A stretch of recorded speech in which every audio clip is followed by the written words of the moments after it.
એકતા જ ભારતની સાચી ઓળખ આ સંદેશને લઈને સુરત શહેરમાં રાષ્ટ્રીય એકતા દિવસની ઉજવણી ભવ્ય રીતે સંપન્ન થઈ। સુરત પોલીસ ગ્રાઉન્ડ પર આયોજિત આ કાર્યક્રમમાં પોલીસ પરિવારના સભ્યોએ ઉત્સાહપૂર્વક ભાગ લીધો હતો। સુરતમાં રાષ્ટ્રીય એકતા દિવસની ભવ્ય ઉજવણી પોલીસે સરદાર પટેલના આદર્શોને યાદ કર્યા હતા। આ કાર્યક્રમના મુખ્ય અતિથિ સુરત પોલીસ કમિશનરે સમારોહને સંબોધિત કર્યું। તેમણે લોખંડી પુરુષ સરદાર વલ્લભભાઈ પટેલના આદર્શો અને દેશની એકતા અને અખંડિતતા માટેના તેમના અમૂલ્ય યોગદાનને યાદ કર્યું। તેમણે જણાવ્યું કે સરદાર પટેલનું જીવન અને કાર્ય દેશપ્રેમ, મજબૂત નેતૃત્વ અને રાષ્ટ્રીય એકતા માટે પ્રેરણા સ્ત્રોત છે। આ અવસરે સુરત પોલીસના વિવિધ રેન્કના અધિકારીઓ અને જવાનોએ એકતાનો સંદેશ પ્રસારિત કરતી રેલીમાં પણ ભાગ લીધો।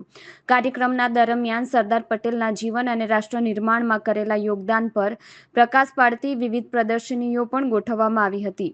આ ઉજવણીનો મુખ્ય ઉદ્દેશ્ય ભારતના એકીકરણમાં સરદાર વલ્લભભાઈ પટેલના અભૂતપૂર્વ યોગદાનને સ્મરણ કરવું અને દેશની એકતા અને અખંડિતતા માટેની તેમની ભાવનાને નવી પેઢી સમક્ષ રજૂ કરવાનો હતો।